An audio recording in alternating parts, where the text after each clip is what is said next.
Hi everyone, I'm Jade. What I'm talking about today is the best way to teach yourself English, and that's the way that fits you, your personality, and the way your mind ticks, the way your mind works. I think that in general it's the best time ever to be learning English because you have so much access to English materials. So I'm not talking just about traditional ways like books and going to classes, because now with the internet there are just so many ways that you can learn, also with new devices. So right now you're learning English for free on the internet, right? But you can also be learning English for free on Facebook or by using an app. So more than ever there are just so many opportunities to learn, but also to connect with other people who speak English or who want to speak English. So it's great, yeah? Well, what would help though is knowing the best way to maximize what's already out there. So how you can use it more effectively. So to get there, what I want to do first is a little quiz. A quiz to find out your learning style. So let's go through the quiz and you have to decide which answer fits you best, okay? So when using new equipment, this could be like, could be a new computer, a new remote control for your television, something like that. Or something a little bit more difficult than that. Do you read the instructions first? Do you ask somebody who already knows how to use it for an explanation?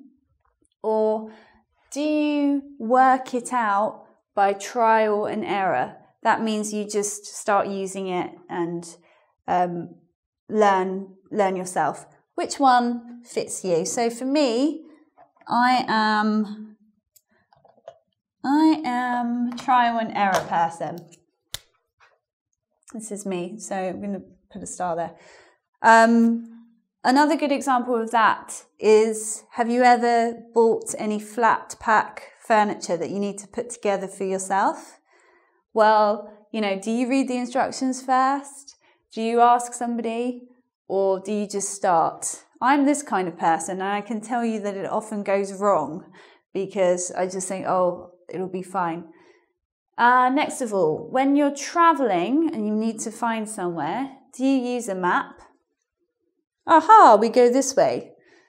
Do you ask for directions or try to memorize them before you go? Oh, I go there, and then I turn right, and then I go left. Aha, I see. Do you do that? Or do you get a sense of where to go by landmarks?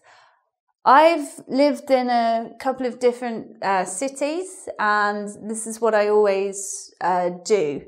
I live in Dubai at the moment, so I kind of have just a feeling of where the sea is all the time. I'm like, the sea's over there, I go there. Doesn't always work, but that's how I make sense of where I am, so I'm here.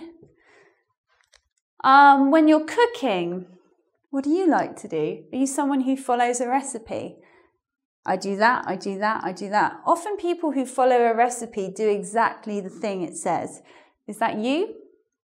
When you're cooking, do you ask a friend to give you their tips for cooking? Oh, I really loved what you made there. Can you tell me how you did it? And then you try it yourself. Or do you just make it up as you go along? I'll put a bit of that in. I'll make it a bit spicier. Who needs the recipe? Which one are you?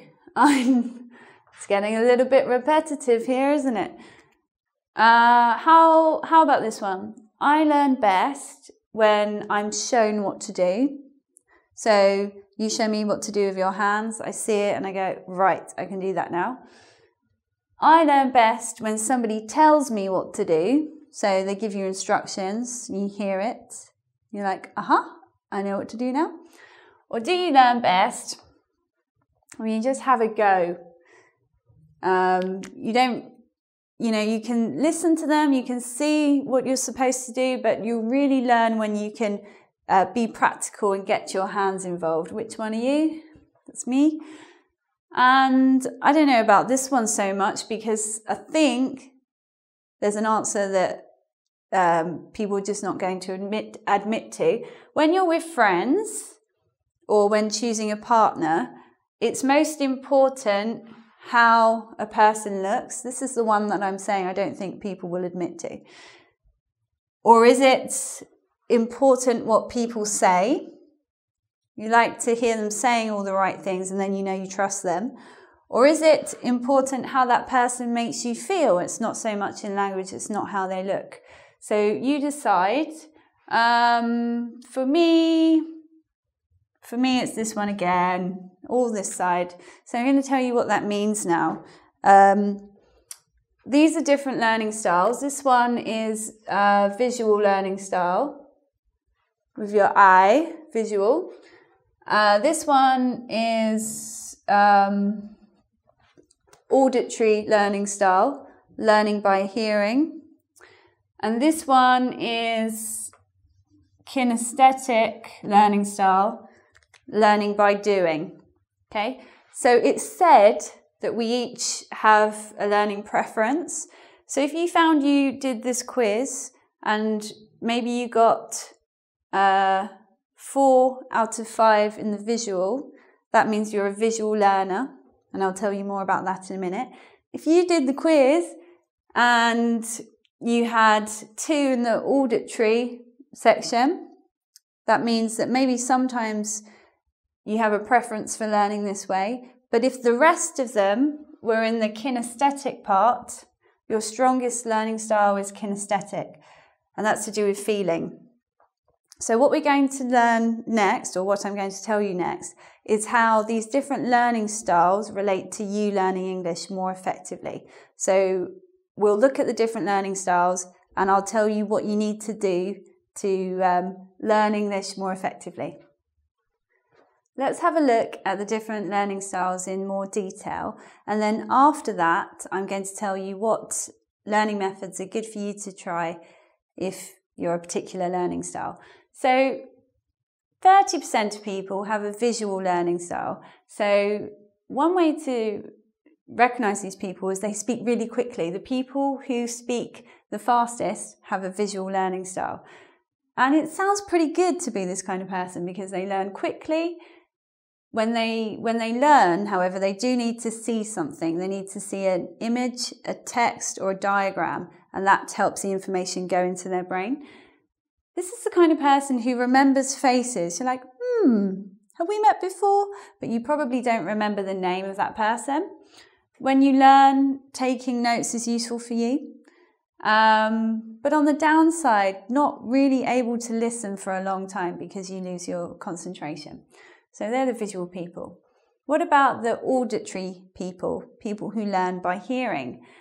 They learn by hearing and by participating in speech. Sometimes auditory learning style people don't actually like reading. Okay, they say they don't like reading. But then the issue there is that they don't hear a voice in their head when they read. If they try to hear a voice in their head when they read, reading becomes a lot more attractive to them. So as long as there's some kind of voice happening with the reading, it's okay. Or for auditory people, you could listen to talking books, for example. That would be more enjoyable for you. An auditory person learns through repetition. So imagine when you're a child and you learn a language. You say something, maybe you say it wrong, then your parent corrects you. Then you try it again, maybe get it wrong, and your parent corrects you. Well, eventually you get it right. But for auditory people, when they're learning, they just like to repeat things a lot. So they might be quite vocal when they're learning, and that's good for them. And this kind of person loves to talk and listen in general. What about the kinesthetic people? These are the people who learn by being practical and hands-on and through feeling, you could say, in the senses. They like hands-on learning. You need to be involved in what you're doing. When you're learning, you move. Maybe you fidget. Fidget means you move around, you can't sit still. You play with a pen, you doodle, you draw things. And another way to recognize a kinesthetic person is, in general, they're the slowest speaking people. So what does this mean for you learning English? Well, I said before that what's really interesting about learning English now is there's just like so many cool ways that you can do it using the internet. So you don't even really need to have access to English teachers where you live, or you don't really need to attend classes. There's still so much you can do.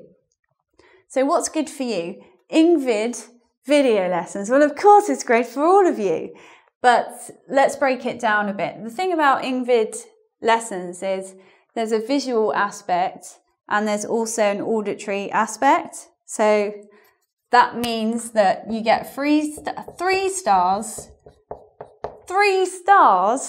for those learning styles. But what about the kinesthetic people? Well, maybe not so good for them unless you do the quiz. If you do the quiz, it's good for you. But you need to be involved, okay? If you just listen to the lesson, but you don't do the quiz, well, you're not going to get such a good result. For these guys, they're okay. They don't need to do the quiz so much.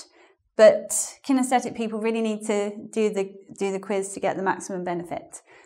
What about podcasts? Well, depends how far you take it with the podcast, because often with the Learning English resources out there, you can listen to the podcast for free, but if you want the extra materials, you need to pay for them.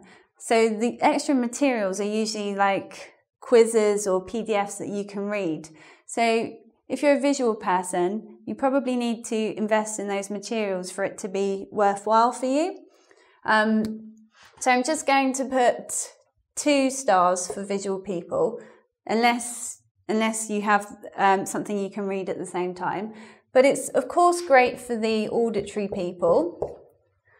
And the same issue with the kinesthetic people. You do need to make it practical. So when you're listening to the podcast, you need to do the exercises or the quiz or whatever they give you as well. So yeah, it depends really.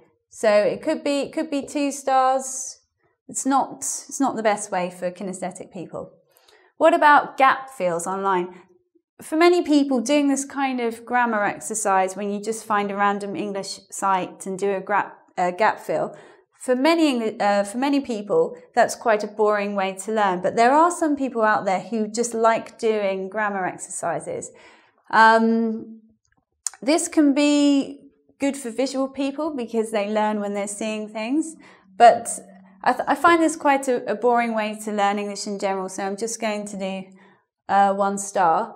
Not so good for auditory learners because there's nothing to hear, so nothing there. And for kinesthetic people, you're involved in the learning, so you can have 1 star as well. Role play. This is what you do in your classroom when you imagine yourself in a situation.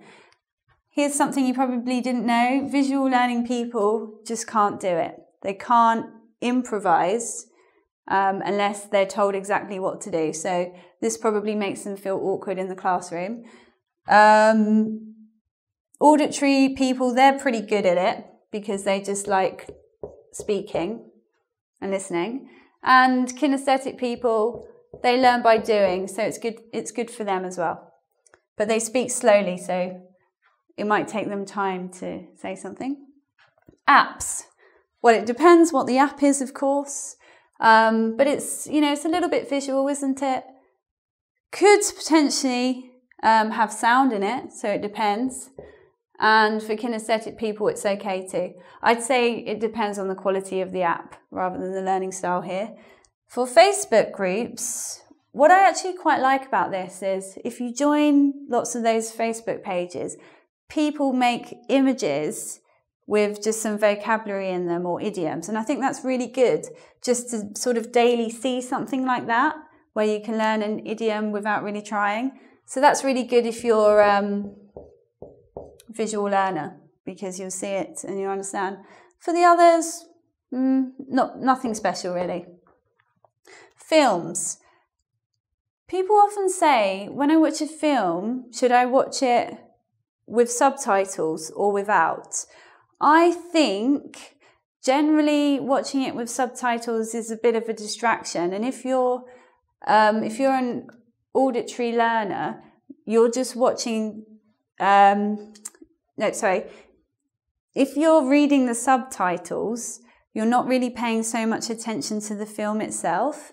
So visual people, probably better to watch it without the subtitles, just to exercise your listening skills more, because they're a little bit weak in comparison.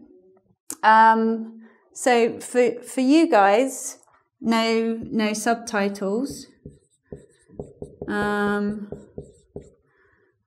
For you guys, I think I'm just going to say no subtitles, really, because I think it's better without no subtitles. It's more difficult to understand, of course, and you will miss things, but it's more of a listening exercise for you if you try without recording yourself. This is quite an interesting way to improve your speaking skills in English, for especially people who don't have many people to talk to in English. Not so interesting to visual learners, but very good for kinesthetic people and okay for auditory learners. Note taking when you're in class, can this be useful for you?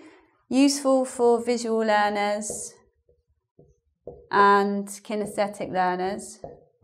Not needed for auditory learners. And what about learning on the street, just from being around people? I really admire it when people can do this and learn in this way. But these people, they're generally the hearing-orientated learners, or a little bit of feeling-orientated learners. So I hope that's going to help you in your endeavours and your trials of learning English by yourself.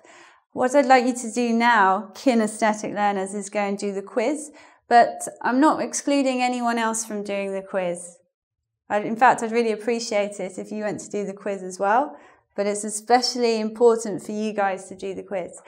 What I'd like you to do before you go there is subscribe to my channel here, and also subscribe to my personal channel.